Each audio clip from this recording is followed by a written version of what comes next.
The rain in Seattle doesn't just fall, it settles into your bones. A gray, persistent weight that makes everything feel temporary. I sat in my Ford, the engine ticking as it cooled, staring through a windshield blurred by the rhythmic slap-slap of the wipers. I was parked across from the Grand Meridian Hotel, a place of glass, steel, and high-end secrets. I wasn't supposed to be here.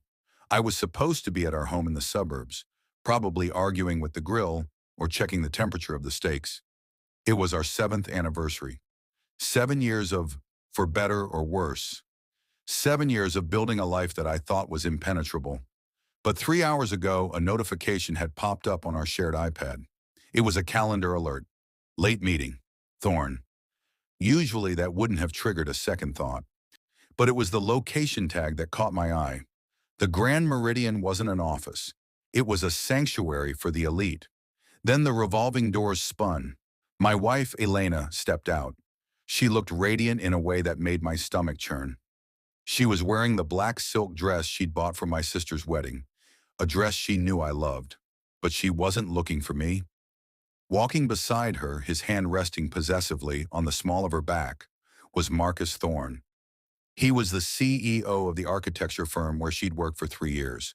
He was the man who signed her bonuses, the man she described as a mentor. They stopped at the valet stand. The light from the hotel canopy caught the gold of her earrings. They were laughing, not the polite professional laugh she used with clients, but a deep, intimate sound that suggested a private language. Thorne whispered something into her ear, and she tilted her head back, exposing her neck, a gesture of absolute trust and surrender. My heart didn't break in that moment. It did something much more dangerous. It turned into a cold, jagged stone. I watched as the valet brought around a silver Mercedes. Thorne opened the door for her, his hand lingering on her shoulder. I felt like a spectator at my own funeral. Before we go deeper into this story, take a second and hit that subscribe button. Give this video a like, and let us know where you're watching from. I'm curious to know how far these stories travel. I sat there paralyzed, watching the red tail lights of the Mercedes disappear into the Seattle mist, carrying away the woman I thought I knew. In the drive home was a blur of neon signs and wet pavement. My mind was a courtroom, and I was the prosecutor, the judge, and the condemned. Every memory of the last year was being re-examined under a harsh, unforgiving light. The late nights at the office, the weekends she needed to catch up on blueprints, the way she had started password protecting her phone, claiming she had sensitive client data. It was all so obvious now. I felt like a fool, a man who had been handed the script of a cliché and failed to read the lines. I pulled into our driveway. The house looked exactly as it always did, warm, inviting, the porch light casting a welcoming glow. It was a lie. I walked through the front door, and the scent of lilies, her favorite, hit me like a physical blow. I'd bought them that morning, and they stood in a crystal vase on the entryway table, a mocking symbol of my devotion. I didn't go to the kitchen to start dinner. I didn't pour a drink. I walked straight to our bedroom and pulled a single, heavy-duty duffel bag from the top of the closet. I moved with a mechanical precision. I didn't want the furniture. I didn't want the expensive espresso machine or the 65-inch television. I didn't want the photos of us in Tuscany or the hand-knitted blanket her mother had made us. I packed my passport, my birth certificate, and my social security card. I grabbed a week's worth of sturdy clothes, jeans, flannels, work boots. I went to the safe in the office and took out the $5,000 in cash I'd been saving for a rainy day. Well, it was pouring now. The final act was the hardest. I sat at the kitchen island and pulled the wedding band from my finger. It felt strangely heavy. I placed it on the granite counter, right next to the anniversary card.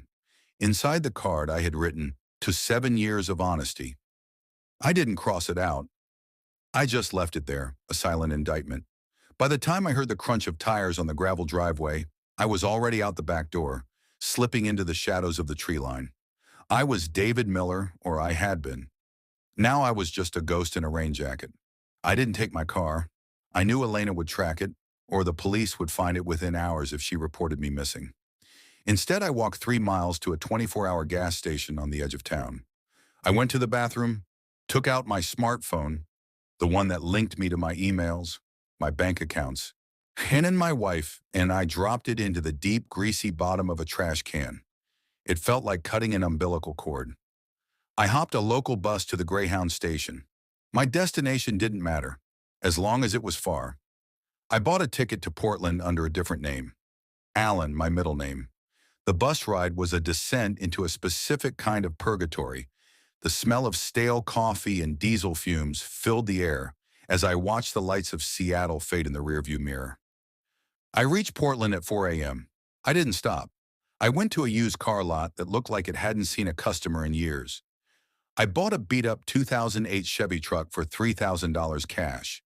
No credit check, no paper trail, just a bill of sale to Alan Richards. From there, I drove east. I needed a city where a man could disappear into the crowd. I needed Chicago. The drive across the country was a blur of rest stops and cheap motels.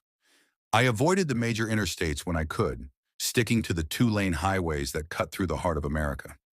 I ate at diners where the waitresses didn't ask questions and slept in the back of the truck under a pile of wool blankets. In the silence of the Great Plains, the anger began to settle. It was replaced by a hollow, aching void. Every time I closed my eyes, I saw her laughing with Thorne. Chicago in the winter is a brutal, unforgiving place. The wind off Lake Michigan cuts through you like a knife. For me, it was perfect. It matched the climate of my soul. I found a basement apartment in a neighborhood that had seen better days, Lincoln Park, but the gritty side of it. The walls were thin, and the radiator hissed like a dying animal, but it was mine. It was a space where Elena didn't exist. I found work at a construction site near the West Loop. It was hard, physical labor, hauling bags of cement, stripping old wiring, demolition. It was exactly what I needed. By the end of each day, my muscles were so sore and my mind so exhausted that I couldn't think about the Grand Meridian. I couldn't think about the 7 years I'd wasted. I was just a number on a payroll, a guy named Al who worked hard and kept his mouth shut. Back in Seattle, I knew the storm was raging. I would occasionally use a public library computer to check the news. I didn't look for my name. I looked for hers. I saw the social media posts. She'd posted a picture of us from our honeymoon. The caption read, "David, please come home. Whatever happened, we can fix it. I'm lost without you." I felt a surge of bile in my throat. She wasn't lost, she was caught. She was performing for an audience, playing the role of the grieving wife while her lover probably sat in the next room. Before we continue, take a second and share your thoughts so far on this story below. I read every single one. If you had found out your spouse was living a double life, would you have left a note or would you have vanished like I did? By the third month, the missing person reports had turned into a full-scale investigation. Elena had hired a private investigator named Silas Vance. I knew the name because he was a former CPD detective with a reputation for being a bloodhound. He was smart. He didn't just look for where I was, he looked for where I wasn't. He tracked the sale of my car in Portland. He tracked the cash withdrawals I'd made in the days leading up to the anniversary. I saw him once. I was leaving a hardware store on 22nd Street, carrying a new set of drill bits for the job site. A man in a charcoal overcoat was standing by a lamppost holding a flyer. Even from 30 feet away, I recognized my own face on that paper. It was an old photo, me smiling at a New Year's Eve party, oblivious to the future. Vance was talking to a local street vendor, pointing at the photo. I didn't panic. I didn't run. I simply turned my collar up, tucked my chin into my scarf, and walked in the opposite direction. I knew then that my time in this neighborhood was over. Being a ghost requires constant movement. You can't let the dust settle, or someone will start looking for the footprints. I moved to a boarding house on the south side that night. I left the Chevy behind in a parking garage with the keys in the ignition. Let someone steal it. Let the trail end there. I was becoming a shadow, a man without a footprint, while Elena was becoming a public spectacle. Living as a ghost in a city like Chicago requires a specific kind of discipline. You have to kill the part of yourself that wants to be seen. I stopped looking people in the eye. I stopped using the same laundromat twice. I even changed the way I walked, softening my stride so I wouldn't be recognized by a silhouette. But the digital world is a harder beast to tame. One night, fueled by a dangerous mix of loneliness and cheap whiskey, I went to a 24-hour internet cafe on the edge of Chinatown. I told myself I just wanted to see if the world was still turning. And I logged into a burner email and searched for news from home. The headlines had shifted. It was no longer just about a missing husband. The narrative was turning sour for Elena. A local tabloid had run a story with the headline, "Secrets Behind the Scenery. Was Miller running from something or someone?" People were starting to notice the cracks. A former coworker of hers had leaked that Marcus Thorne and Elena seemed unusually close. I felt a dark sense of satisfaction, but it was hollow. Seeing her face on a screen made my chest tighten. She looked haggard. The suburban queen was gone, replaced by a woman who looked like she was drowning in her own choices. The boarding house on the south side was a sanctuary for the broken. My neighbor, a man who called himself Red, spent his days staring at a television that didn't work. Or he didn't care who I was and I didn't care about his ghosts. It was perfect. Until the morning I saw the tan sedan. It was parked across the street, idling near a hydrant. I was on my way to the job site, my lunch pail in hand, when I saw the driver's side window roll down. A man was holding a long lens camera, pointed directly at the entrance of my building. It was Silas Vance. He hadn't found me yet, but he had found my neighborhood. He was fishing. I didn't go back to my room. I didn't even go back for my boots. I walked through the alleyways, zigzagging through the narrow passages between brick buildings until I reached a CTA station. I spent that night in a 24-hour bowling alley, watching the pins crash and reset over and over, a perfect metaphor for my life. I had to move again. Chicago was getting small. As David, I felt like the walls were closing in, like I was the criminal even though I was the one who had been betrayed. If you were in my shoes facing a situation like this, what would you do? Share your thoughts in the comments. While I was navigating the underbelly of Illinois, the world I left behind in Seattle was undergoing a total eclipse. My departure hadn't just left a hole in the house, it had triggered a landslide. Elena's father, a retired judge named Arthur, had always been my biggest supporter. He was a man who believed in the law, but more importantly, he believed in character. When the rumors about Marcus Thorne reached his ears, he didn't wait for a public confession. He went to Elena's house and sat her down in the very kitchen where I'd left my ring. But he asked her one question, "Where is David?" When she couldn't answer without crying, he knew. He didn't yell. He didn't lose his temper. He simply stood up, told her that he had raised a daughter, not a stranger, and walked out. He stopped paying the mortgage on the house. Elena was suddenly alone in a house she couldn't afford, with a reputation she couldn't mend. Even Marcus Thorne had gone silent. To a man like Thorne, Elena was an asset that had suddenly become a liability. He stopped taking her calls. He blocked her from the internal servers at the firm. They say it takes 21 days to form a habit, but it takes 6 months to forget the sound of a person's voice. By the half-year mark, I was living in a small town outside of Joliet. I was working at a scrapyard, surrounded by the twisted metal of things that used to be useful. I had stopped looking for news. I had stopped thinking about revenge. But the mind is a strange thing. It waits until you're quiet to remind you of what you lost. I'd be eating a sandwich on a grease-stained crate, and suddenly I'd remember the way Elena used to hum when she was making coffee. The anger was no longer a fire, it was a dull, heavy ash. I began to realize that by disappearing, I had won the battle but was losing the war. I was free, but I was also a prisoner of my own escape.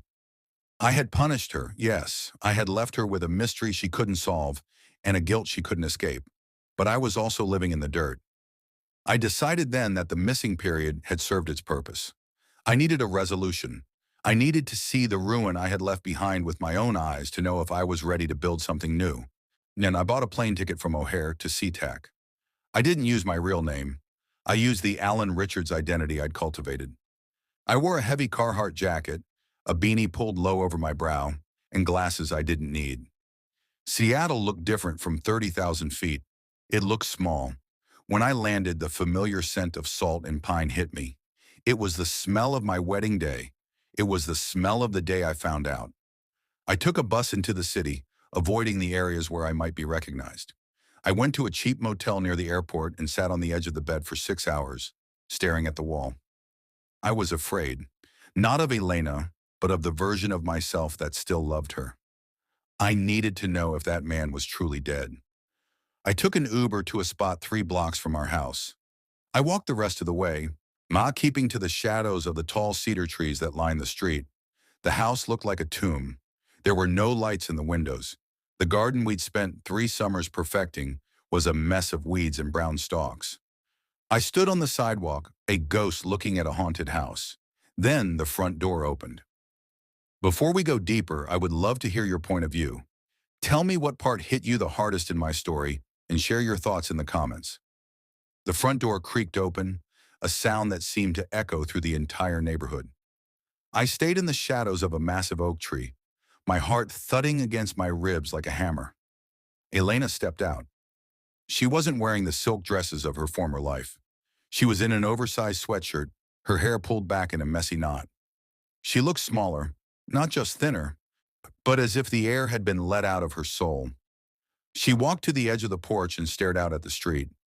I realized then that the silence I had left her with was a far more brutal punishment than any shouting match could have been. In a disappearance, there is only a void that the other person has to fill with their own worst fears. I walked out of the shadows. Elena, she didn't scream. She just froze. When her eyes met mine, the color drained from her lips. She looked like she was seeing a ghost. David. The word was a broken whisper. She took a staggering step forward. Is it? Are you real? I'm real, I said, my voice sounding foreign, even to me. But I'm not the man who lived in this house. We sat on the porch steps. She kept trying to touch my arm, but I sat just far enough away that her fingers couldn't reach me. The jar of pasta sauce she'd dropped when she saw me sat shattered on the concrete, a red stain that looked like a wound. She started talking. It was a torrent. She told me about the night I left. She told me how she'd walked into the kitchen, seen the ring in the card, and felt the floor fall out from under her. She admitted to the affair with Marcus Thorne, though she tried to dress it up in the language of confusion. He told me I was special, David, she sobbed. I was so stupid. I was so incredibly stupid. I listened, but I didn't feel the sympathy she was fishing for. I looked at the house behind us, and all I saw was a stage set for a play that had closed months ago. She told me Marcus had dropped her the moment the private investigator started asking questions. The mentor didn't want a scandal, he just wanted a distraction. Before we go deeper, I would love to hear your point of view. Tell me what part hit you the hardest in my story and share your thoughts in the comments. Does the fact that her lover abandoned her make her a victim? Or is it just the natural consequence of her choices? I didn't come back to fix this, Elena, I said, interrupting her plea for a fresh start. The crying stopped instantly. She looked at me, her eyes wide and bloodshot. Then why? Why come back now? Why let me suffer for 7 months thinking you were dead? Because I needed to see if I still hated you, I told her honestly.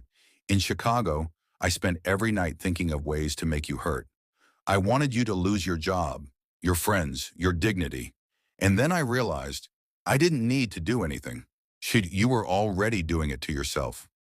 I told her about the life I'd built in the scrap yards and the boarding houses. I saw the realization sink in, that I had survived without her. That was the ultimate blow.